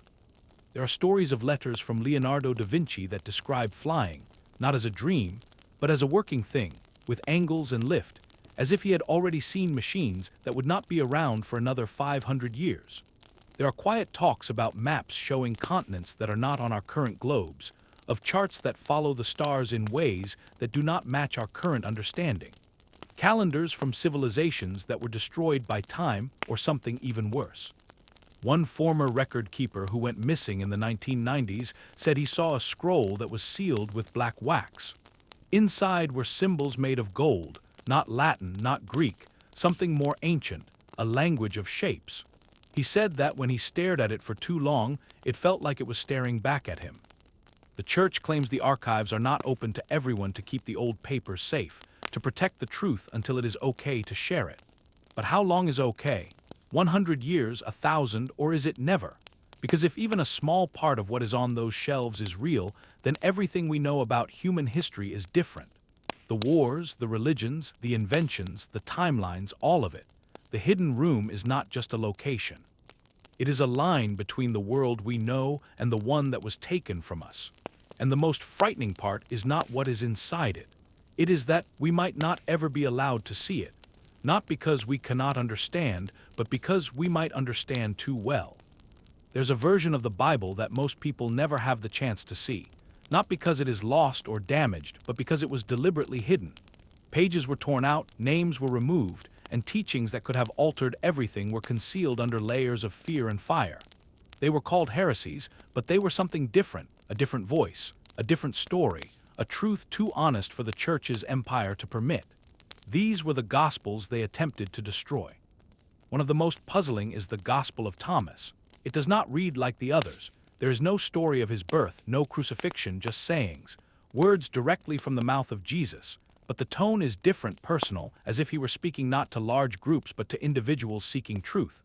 One line is more prominent than any other. The kingdom is within you. That idea alone could reverse centuries of control. If the divine is inside you, why do you need a priest? Then there's the Gospel of Mary. Not just Mary the mother, but Mary Magdalene, the one who was described as a prostitute to take away her power. But in this gospel, she is the one who truly comprehends Jesus, the one he confides in, the one the other disciples are afraid of because her wisdom is a threat to their authority. In the view of this text, she was not merely a follower. She was a teacher, perhaps even more than that. When I first discovered copies of these Gospels in a locked drawer deep within the archives, a drawer I was not supposed to open, I felt as though I had found a crime scene. The edges of the pages were burned, as if someone had tried to destroy them and then changed their mind at the last moment. The Latin labels did not match what was inside. It was as if they were attempting to hide them even from themselves. There are others as well. The Gospel of Judas, the Gospel of the Egyptians, texts that suggest entirely different versions of the story. Some say Jesus laughed during his betrayal. Others say he never died at all. Some speak of a spiritual resurrection, not a physical one. All of them were forbidden. All of them were hunted, because if people believed these stories, it would mean the church's foundation was not made of stone. It was made of silence. You have to ask yourself why. Why go to so much trouble to erase words? Why burn scrolls and bury libraries and rewrite names? If the official version is the truth, why fear the rest? The answer is simple: control. The forbidden Gospels gave power to the individual. They made the divine something personal, not something organized in a hierarchy. They made God a quiet whisper, not a grand throne. And that frightened those who built their empire on obedience. The Gospels they tried to burn still exist in pieces, in whispers, in the quiet spaces between the official lines. And maybe that's enough. Because once a truth has been written, it can never be completely erased, only delayed, only feared, and eventually rediscovered. There was a period when asking questions could lead to your death. Not aggressive or political questions, but simple ones. Why do the stars move? What is the body composed of?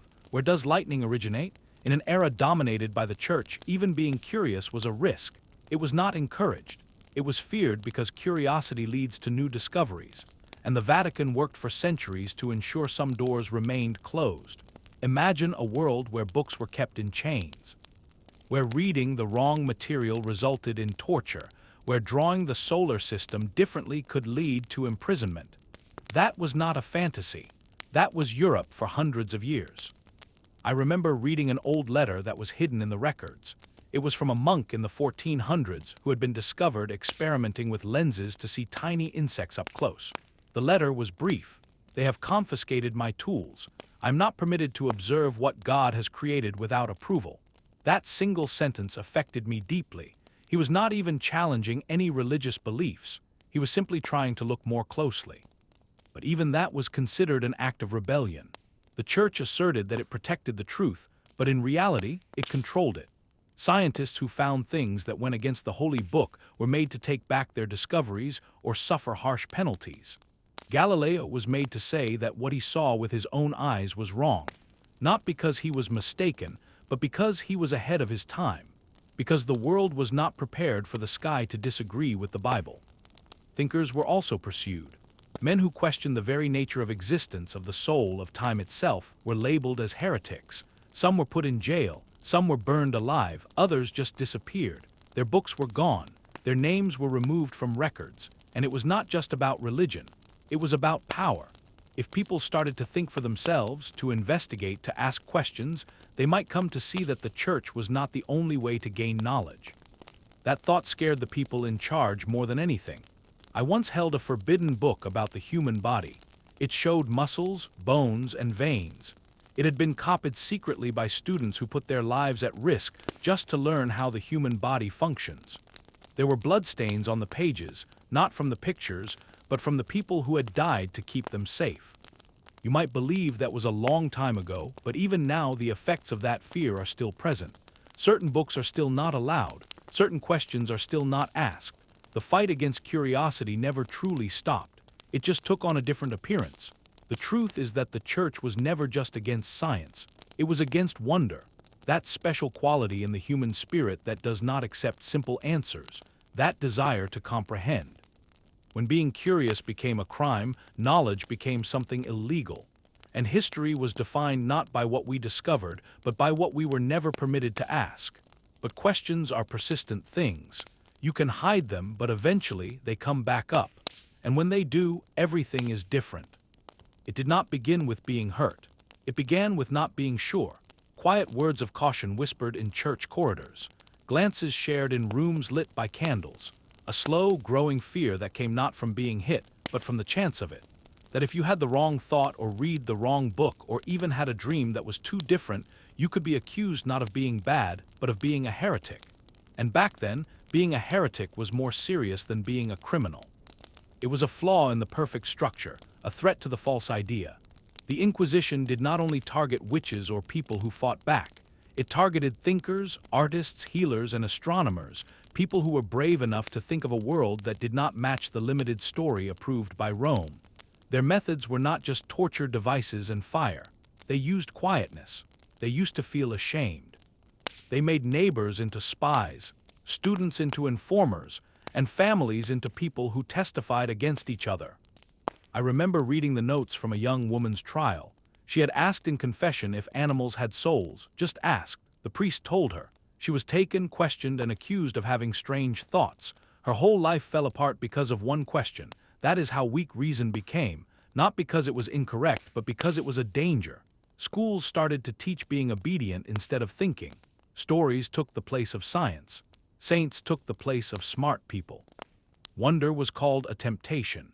And so, over time, the mind turned inward, not because people were dumb, but because they had to survive.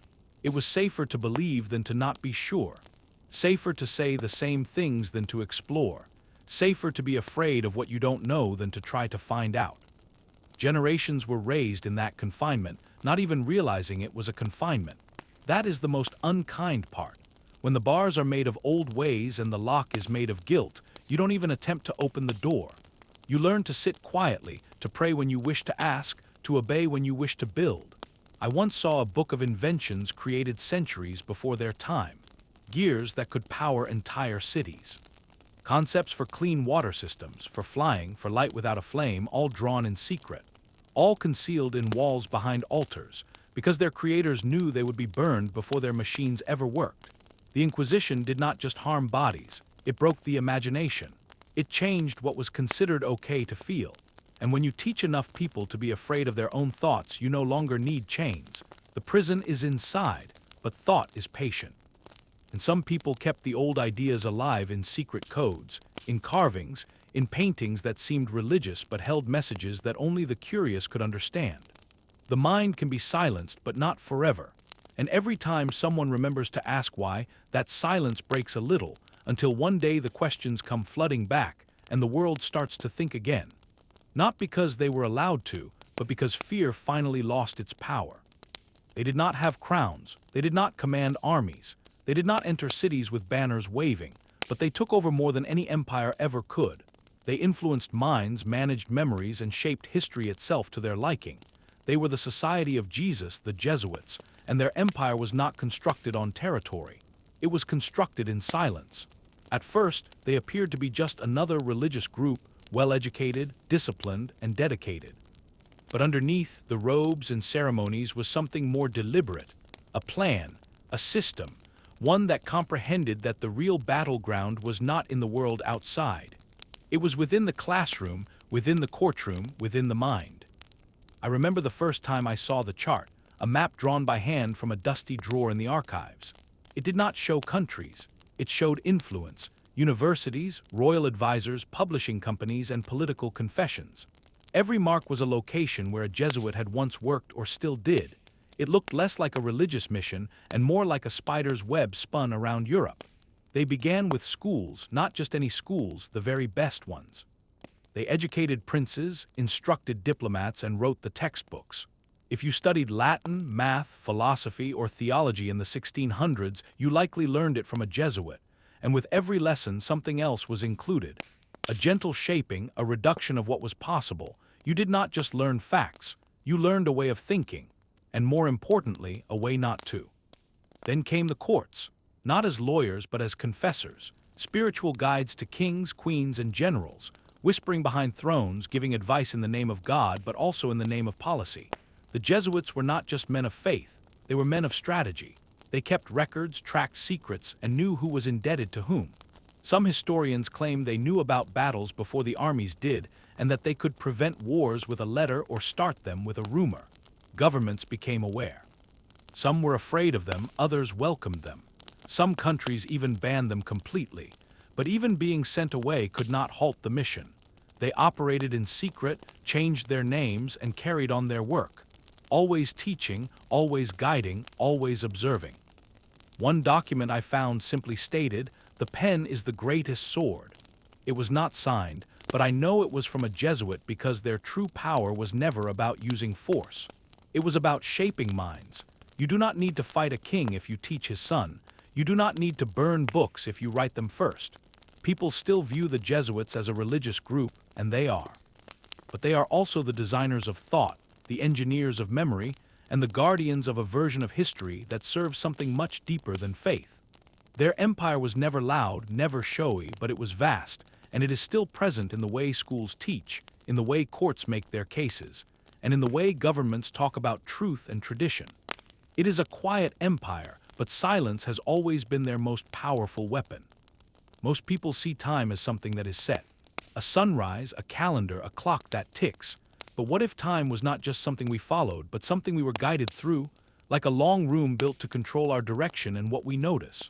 That long room has a creator, and for many hundreds of years that creator was the church. They did not make time, but they molded it, twisted it, cut it, hid parts and added others, all to make a history that matched the story they wished to tell. If you have power over the past, you have power over the present. And if you shape what is to come before it happens, you have power over what people think is possible. One day in the records, I discovered a small box with only a date on it. Inside were letters between priests and astronomers. They were attempting to make the calendar match the stars, but not in the way that scientists would. This was not about being correct. It was about having power. They were choosing when holy days should be, not based on real events, but on symbols, on messages, on control. Easter, for instance. The date is different every year. Why? Because it is connected to a moon calendar, the full moon that comes after the start of spring. That seems nice, but it is also a plan. It keeps the most important Christian event changing, moving, and hard to connect to any single moment in history. This means the resurrection becomes a feeling, not a fact, and feelings are simpler to guide than facts. Then there is the change from the Julian calendar to the Gregorian one. On the surface, it was just about correcting leap years, but 10 days disappeared in one night. People went asleep and woke up to find it was suddenly 10 days later. Whole lives were lost in a bureaucratic change of time. And who was in charge of that change? Pope Gregory XIII. The Church did not just change the calendar. They changed what was real. Prophecies were also carefully scheduled. Predictions of the end of the world, signs of a Messiah in the sky, all were made to match dates that the Church approved.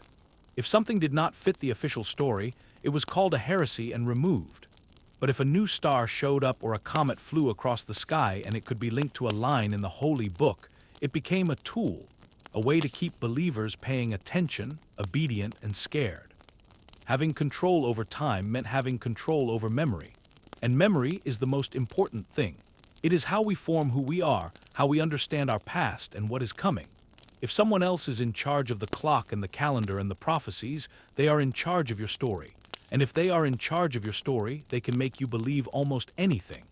The Church became the keeper of time, not just of hours and minutes, but of centuries and fates. They told us when history started and when it would finish. And by doing that, they became more than a religion. They became the writers of time itself. And the more you investigate, the more you see that time is not just going by. It is being told, part, by hands that are older than we ever thought. It is simple to go through a cathedral and only notice the beauty, the tall arches of the colored glass, the perfect mix of light and dark. But what if that beauty was more than just for looks? What if it was a secret message?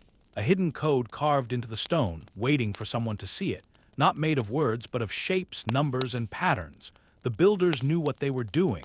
They were not just making churches. They were making safe places for knowledge.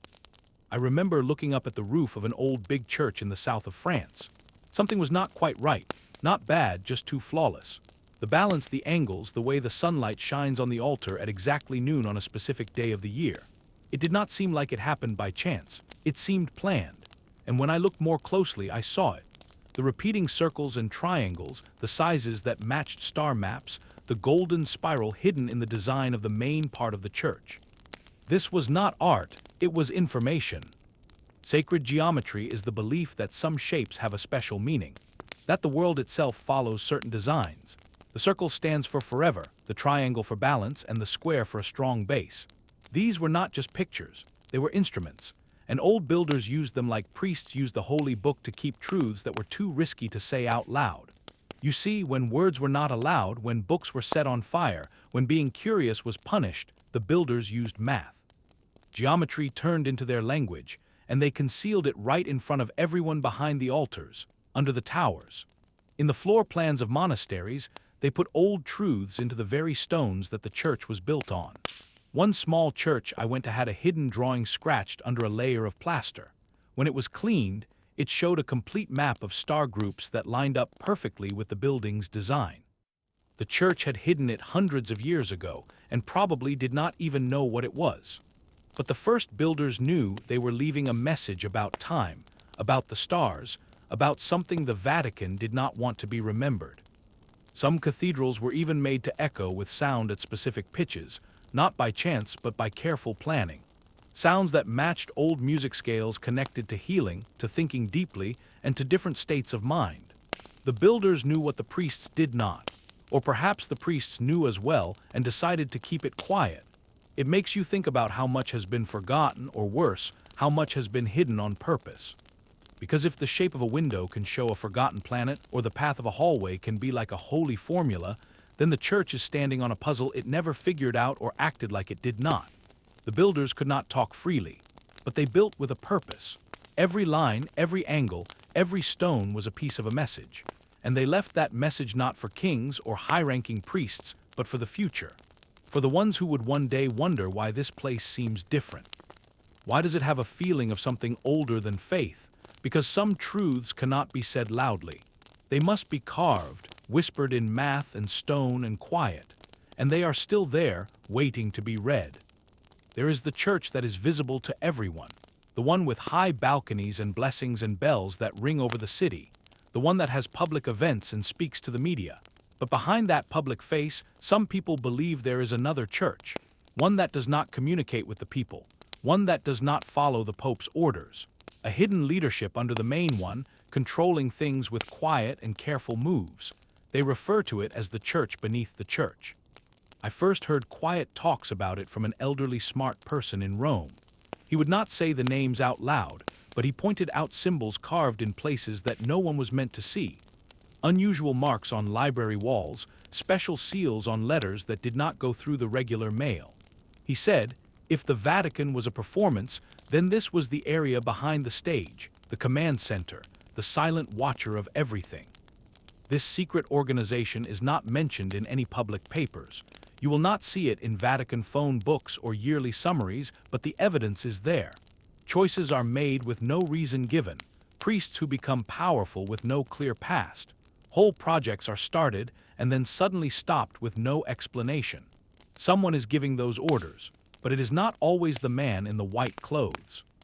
There are stories of a group, not high-ranking priests, not bishops, something more ancient, something more secretive. Men who do not wear robes but who possess hundreds of years of knowledge and connections. People say they have meetings in the very lowest parts of Vatican City, in rooms with no names, in hallways that go to secret places guarded not just by locks, but by silence. One evening in the records, I found a secret journal. It talked about a location called the Black Room. There were no specifics, just that it was deeper than where the official records are kept. A priest had been asked to clean near it one time. He wrote only this: I heard talking behind the stone. They knew I was there. Even the Pope is not safe from this hidden power. Some think he is told some things but not everything. That he is the public figure, while others control the movement of money, government, beliefs, and memories. This would explain why popes sometimes talk about making changes but then become quiet. Why questions are raised but never get an answer.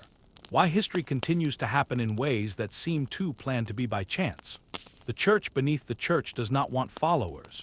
It wants order, to keep things the same, to control what is remembered and what is forgotten. It does not require prayers or parades, only obedience and silence. If this hidden power system is real, it alters everything. It means the Vatican is not just a religious organization, it's a cover. And behind that cover are powers that have influenced kings, brought down empires, and changed centuries without ever being seen. And perhaps the most frightening part is this: if the church beneath the church is real, we were never meant to find out. Which makes you wonder what else it is concealing and how far down the truth really goes. Some years are very important. Wars begin. Kings are overthrown, comets shoot across the night sky, but then there are years that seem too peaceful, too uneventful, like extra pages in a story that no one recalls reading. These are not just uneventful years. Some people think they did not happen at all. This is the idea of the year that never was. It all began with a single question. Why does it seem like certain centuries have left no signs behind? From about 614 to 911 AD, the world appears unusually empty. There are few records, no significant new discoveries, and no buildings that have lasted. Whole generations went by with almost nothing to show for their time. Historians call this period the Dark Ages. But what if that darkness was created? What if someone deliberately turned off the lights? This is where the phantom time hypothesis comes into play. It's a theory that about 300 years of history were simply made up, not lost, not forgotten, but faked, created by powerful leaders who wanted to change their position in time. The main people suspected are Otto III, the Holy Roman Emperor, and Pope Sylvester II. Together, they had the ability, the reason, and the means to alter the calendar itself.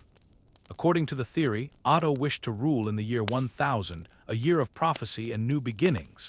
But he was born too soon. So instead of waiting, he changed the dates, added years, and moved events. Suddenly, his rule lined up perfectly with the millennium, and the church helped to make it official. After all, if time was being changed by the faithful, it must be a holy rite. The Julian and Gregorian calendars support this theory. When the change occurred in 1582, 10 days were removed to correct for the drift, but some argue that the correction should have been much greater, as if the missing time was never real in the first place. Astronomy also supports it. Recorded eclipses do not always align with where they should be. Stars seem to be off by centuries. It is as if the sky recalls something that we do not. Even certain rulers feel like they are not real. Charlemagne, for example, his empire was very large. His legend is even larger, but the actual proof of his life is strange. Most of what we know comes from papers written long after he was said to have died. Statues, books, and coins all seem too new, too perfect, as if they were made to fill in the empty spaces. Of course, most historians do not agree with this. They say the theory has problems, that mistakes made by people and lost records are the reason for the gaps, but still, the feeling remains. That history is full of things that were just put there to fill space. Years we learned about but never really felt. Rulers we are told to look up to but who left no real mark behind. The idea that time could be faked is scary because if you can fake the past, you can control the future. You get to decide what happened before, who was important, and what was forgotten. You shape what is real itself, and maybe that is why the church was part of it, not just to bless the lie, but to keep it safe. Because once you say that time can be changed, you have to ask what else has been changed, and how much of what we know was never real at all. It was tiny, just a folded piece of old paper hidden between the pages of a different old book. No special mark, no name, no reason it should have lasted, but it did. And when the priest opened it, he knew right away that this was not supposed to be here. The ink was light, but the words were clear. A mix of Latin and a special language used only by writers deep inside the Vatican. It was not a prayer. It was not a confession. It was an order. A list of things to do dated more than 800 years ago. And at the bottom, a name that should not have been there. A name connected to a meeting that history says never happened. The paper explained the planned destruction of certain books, not writings that went against the church, not non-Christian ceremonies, but early versions of the Holy Book itself, parts of Gospels, records of the stars, books on healing and sound and light. The list was long. Some had already disappeared from every known records room. Others had never been put on a list in the first place. It was as if someone had created a hole in time and memory. And here it was, written down in neat, careful letters. What surprised the priest the most was the way it was written. It was not worried or mean. It was calm, organized, as if getting rid of knowledge was just another job at the church, like cleaning the floors or fixing the robes. There was no apology, just one last sentence. The faithful must not remember what never helped the faith. For many days the priest kept the paper. He read it again, checked the names, dates, and words. One place was mentioned twice, a closed room under a big church in Ravenna. Officially, it was just a burial place, not used and not special. But an old map showed something else, a second level below the burial place. No stairs, no way to get in, as if it had been built and covered up in the same 100 years. That was when he could not take it anymore.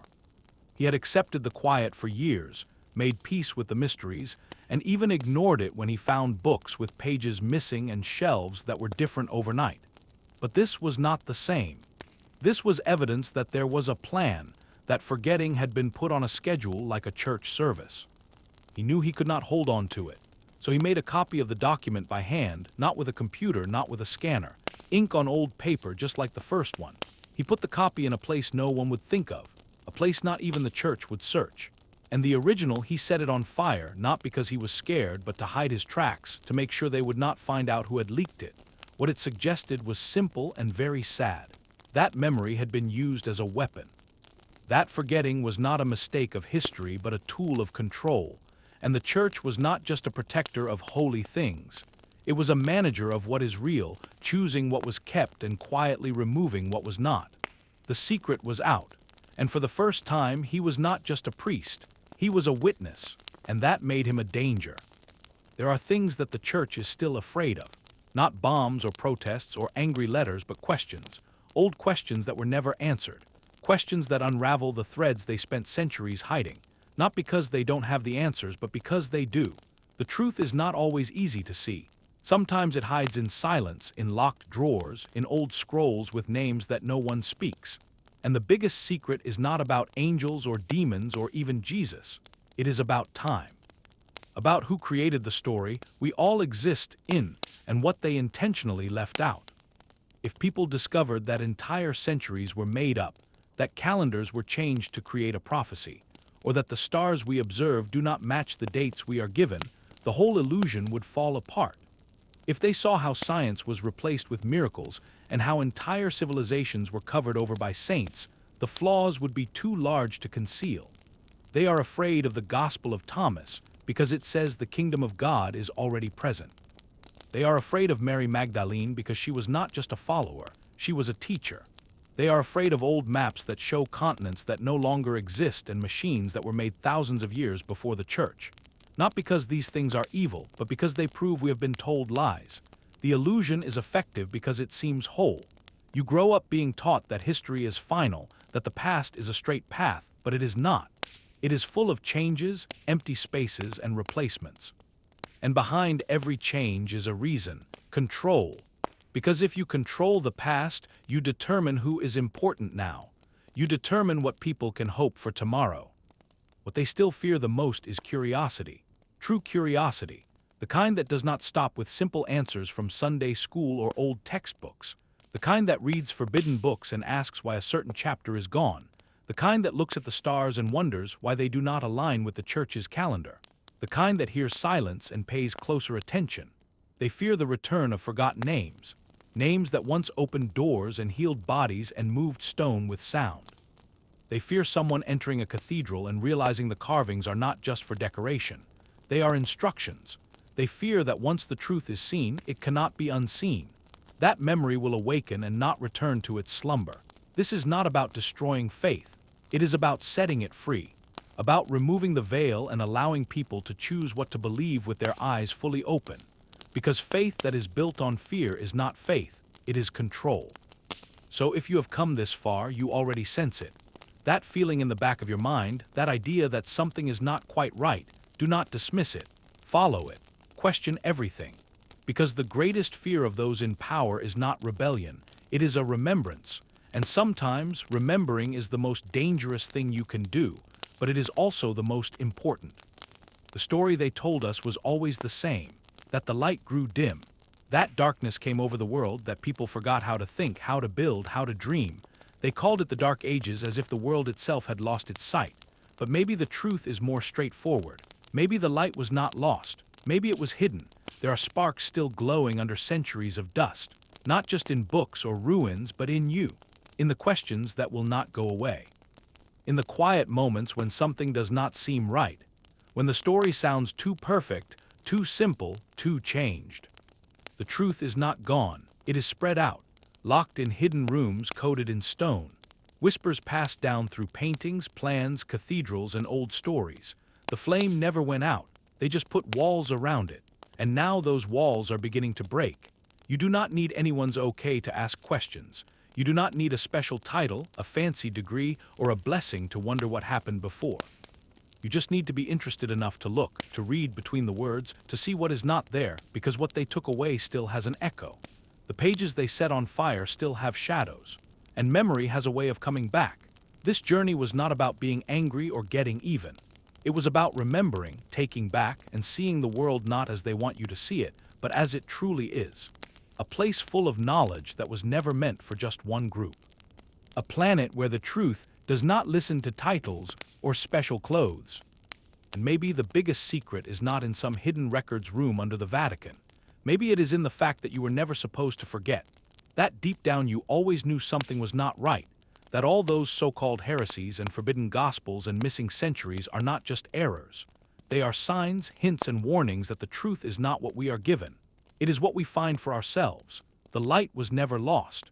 It was buried under fear, obedience, and silence. But you are here now. And that means something. It means you are ready to see, ready to feel the unease that comes with knowing you have been told lies, ready to ask what else they tried to hide from you. And you are not by yourself. There are others. Quiet voices getting louder. Artists, dreamers, former priests, historians, rebels, people looking into the past not to break it, but to set it free. People who believe that light should be for everyone, not just a special few. So take it, share it, protect it when they try to put it out again, because they will. But this time is different. This time we have not forgotten.